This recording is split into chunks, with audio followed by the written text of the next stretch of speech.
Sorry for the video camera, none of you are on it. As Hallie said, my name is Marcy, and I am not used to speaking first. So if you guys want to go ahead and just stand up and stretch a little bit. Go ahead. It'd be long to sit there. Yeah, no one's gonna.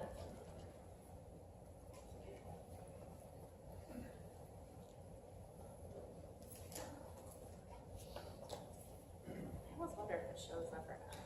Half the time it does, half the time it doesn't. All right. Did you guys stand up already? Really? Okay. All right. Like Hallie said, my name is Marcy, and I want to talk to you, not talk at you. So I'm going to tell you a story about my current life. I just decided about a month ago to go off sugar. And I made this decision because I was feeling like it was just taking a hold of me and I couldn't stop. And I noticed that my coping mechanisms, like when I got stressed or when I got just bored or I had really bad anxiety, that would be the first thing that I would go to was sugar. And so I did this before the new year because I didn't want to be lame and be like everybody else. So I started early, and I have not had any sugar since then. So my brain feels kind of fuzzy sometimes, and I feel myself, my hands going for certain items without even realizing what I'm doing. But it's amazing how much I have learned that I am addicted to sugar. So I say that because we sometimes come to these meetings and we think, oh, how many people actually plan to be here? So, yeah, I didn't plan to be here. I never in a million years would have thought that I would have ended up in one of these classes, ever. I didn't drink until I was 30 because I didn't like it, not because I was, lame. But I didn't like it. So for me, drinking was just a social thing. It wasn't an addiction for me. But I have these other things in my life that I see are very, they're very controlling over my actions. So I come to you as trying to talk to you about my story, how drinking and driving has affected my life, but also coming to you because my story could be told 100 times over. There are thousands of people like me. I just choose to be here because I feel like it's important. And I feel like I'm not coming at you as a bitter, angry person. I'm coming at you knowing what it feels like to have to make decisions every day that maybe your body is not used to making. And your body is telling you to do one thing, your instincts are telling you to do one thing, and now you're in a situation where you have a choice and you're being confronted with an issue that now you may have to make different choices, and that's not always easy. So this is not my favorite time of year. I do not like the cold, and that's because I have a bunch of metal parts in my body now. This is a very unpleasant and very painful time of the year for me. So it's constantly on my mind, this date in my past that has changed the course of my life. And that day was July 15th, 2004. And it was 3 days after my 26th birthday, and I was coming home from work, and I left a little bit early. I was living near Philadelphia at the time. I was working in New Jersey, so I was crossing the bridge every day, and traffic was a mess, and I knew that I had this vet appointment for my dog, so I left a little bit early, and going home, I was about a mile from home, and I started hearing these sirens, and I thought, oh, that's weird. Okay, I'm gonna look around, looked around, nothing, didn't see anything. I could hear them getting closer because, traffic is going at a good clip, and, it's starting to get a little crowded because it's rush hour and it's I-95. If any of you know the East Coast, it's crazy.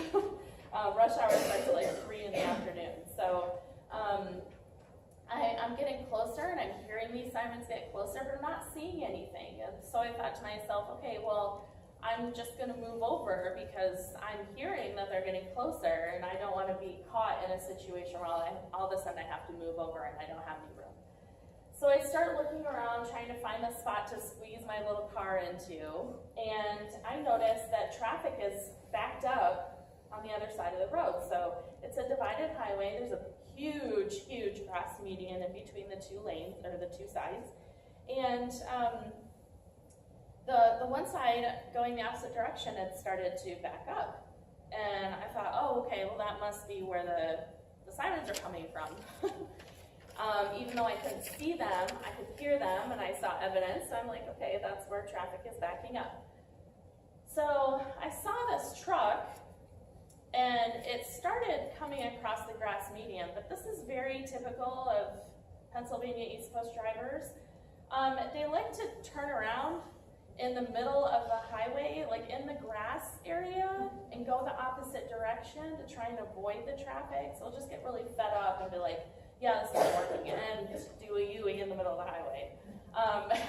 It's relatively safe as long as there's nobody there, which usually there is. So not quite the safest thing in the world, but that's pretty average for how things go there. So it wasn't too alarming that I saw this car just kind of moseying across the grass, and I thought, okay, he's just gonna turn around. We were in a little clump of traffic. Everybody was trying to look around, find these sirens, and so I'm trying to still move over because I'm not sure if this is where the police are at. I just can't tell, so I want to make sure I'm safe. So I look over and I'm trying to move my car over, and I turn around and there he is, right in front of me. And I had time to put my foot on the brake pedal and press down, and I think I started to scream. I remember like the motion of screaming. I remember hearing myself scream, so I don't think that I had time. But I was hit head on. I was going about 55, 60-ish, and he was probably going about 40, 45. My car spun around a few times. He hit me, then veered off and kind of hit somebody else, and they merged together and kind of ended at a light pole. But it was after he hit me, I was just kind of, he wasn't really moving after that. I spun around a few times. I ended up facing the wrong direction in the middle of the highway, and that is where I was for the next 2 hours. I was removed from my vehicle by being lifted out of the roof that they had cut off while I was in the car. And I remember several times being woken up. I was in and out of consciousness. I didn't have airbags. Not every car had airbags back then, so I didn't have airbags. I remember feeling blood dripping, running down my face and my hand, but I couldn't see. I don't remember seeing anything. I just remember feeling very numb, like I couldn't move. And so here I'm sitting here, and I would wake up out of an unconscious state, and I would hear somebody saying, "Ma'am, are you okay? Can you hear me?" And I just remember responding with some kind of moan. I don't think I was coherent at the time. But as the interactions with the rescue staff started increasing, I remember them saying to me, "Okay, we're gonna cut the roof off the car. We're gonna bring out the jaws of life and cut you out. And so we're gonna put this cloth over your face so you don't get glass in your face." And I was like, okay. And so they did, and I remember that sound. I don't know if any of you have ever heard that sound before, but it's like a jackhammer and like crushing metal all at the same time. And then the glass was breaking, and I was not scared because I was completely like, I didn't know what was going on. I mean, I knew, but like it's like being on drugs, like really strong drugs, where you're just like, whatever. That's kind of how it was. And I remember one of the rescue workers asking me, "Can you move your foot?" I think my foot must have been really tangled up in the pedals because I crushed that one, and all I could remember is him asking me to move my foot, and I couldn't move it. I couldn't move it. It was stuck, or just I felt frozen, like so numb. And I remember thinking, I just had this rush of fear, like, oh my God, I'm paralyzed. Like I was terrified. I was terrified, and I was out of consciousness again. So when they finally pulled me out, I was still, couldn't tell that I was injured. I mean, I could feel blood, but I was like, yeah, I'll probably just hit my face, that's fine. No biggie, I'm awake, I'm alive. But I couldn't feel anything else, so I didn't really understand the extent of my injuries until they lifted me out of my car.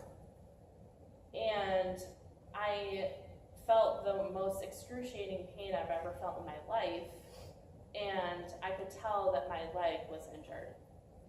I was taken to local hospital and then later airlifted to downtown Philadelphia because my injuries were too severe to be handled in the local hospital.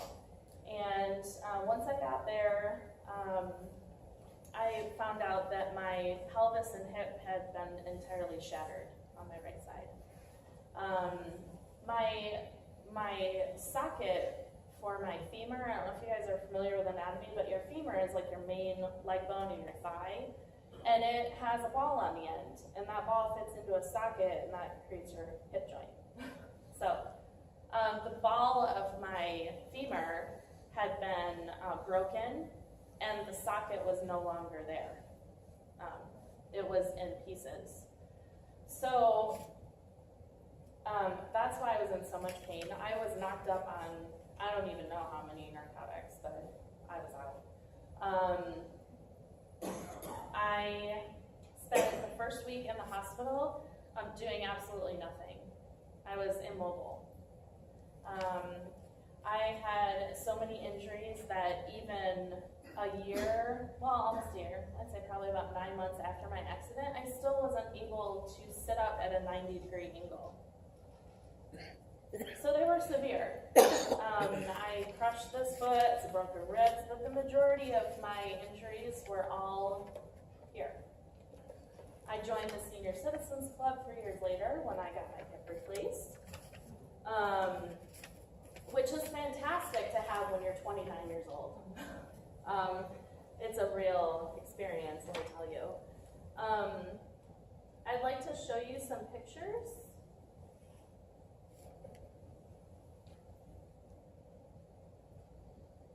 It does this to me every time. Every time. Okay. It'll come on eventually.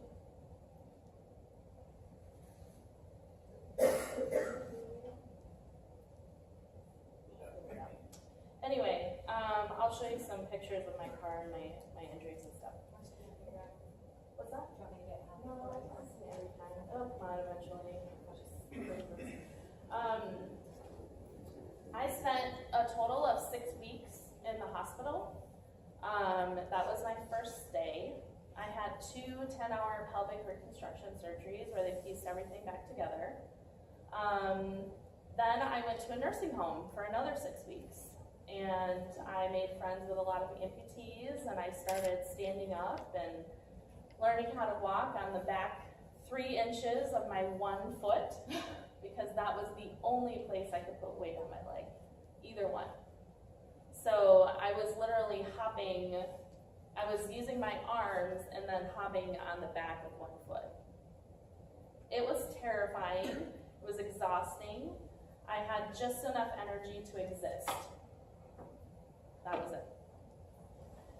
So after the 6 weeks I spent in the nursing home, I spent another 6 weeks at a stranger's house. She didn't stay a stranger, but she was one at first. She had a handicap accessible house, and which was perfect because I would be in a wheelchair for about another 9 months. So I stayed at her house, wheeling around in my wheelchair, which was strategically fit just for me, where the back was at a 60-degree angle at all times, and my legs were out. My one leg was out, the back was back. It was like 6 feet of metal trying to get through every door. So that was my life for 4.5 months. That put me right before Thanksgiving, which is when I finally decided to move back with my mom in Michigan, and I was there for another 3 or 4 years. I had anywhere from, I don't think I had any less than 2 doctor's appointments every day. Between therapy, doctors, everything. Surgical appointments, surgery, the therapy after the surgery, medications, narcotics, you name it, I had it. And that was my life. I had no money because there was no settlement, because the person that hit me, in addition to driving under the influence of alcohol, also had a little bit of cocaine in his system and had stolen a car and stole a license plate off another car. So he had no insurance. So in Pennsylvania, if you don't have any insurance and you're driving a stolen car, you can't even go after the owner of that vehicle. So there was nothing. So I had my own health insurance. I eventually went on disability, and I was off work for a total of 8 years. So, 8 years of my life was gone, surrounded by doctor's appointments and very, very painful procedures and things that I don't ever wish on anyone, including the person that did this to me.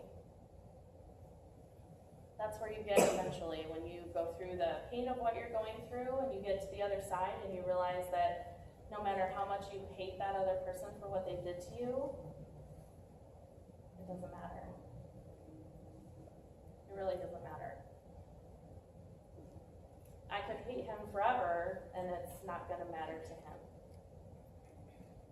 So I chose eventually. I knew that day would come when I would forgive him, not in person.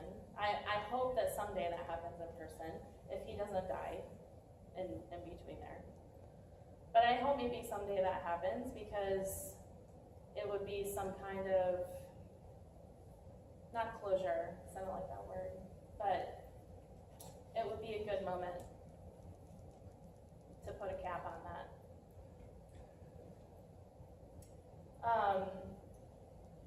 I made the move to Arizona specifically because of what happened to me. I moved here 5 years ago, almost 6, and I just got rid of my cane about 3 years ago. I go hiking occasionally, as long as it's not hand over foot climbing rocks. I go hiking, I go dancing, I walk, I do 5Ks, not running, because I have big kids, so you don't do that.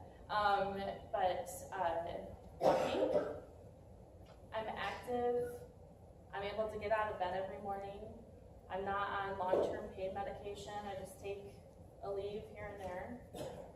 But I had to go through a very painful process to get to this point.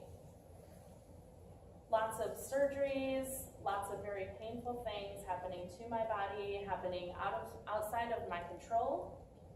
Things like moving to other states, very expensive, like Hallie talked about. And then I get to this place in my life where I have the ability to look back, and even though it's very difficult to do that, I know that I'm in a better place now, and I'm okay with talking about that with other people, because I want my story to mean something to somebody. Everybody has one. Everybody has a story. Everybody makes choices. I chose to get up this morning. I chose what to wear. I chose to come here.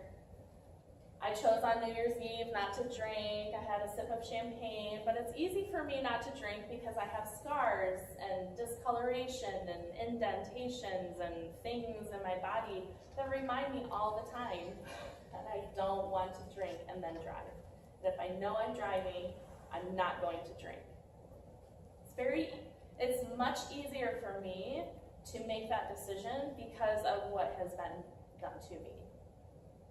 But I go to something else in my life, like sugar, that I'm addicted to, and ask me to pass up the box of donuts that are going around my office at work.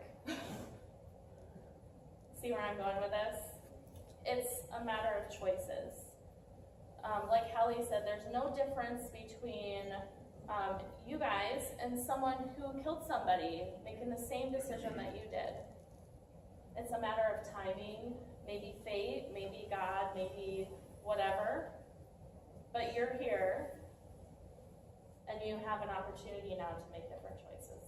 And that's really what we're asking.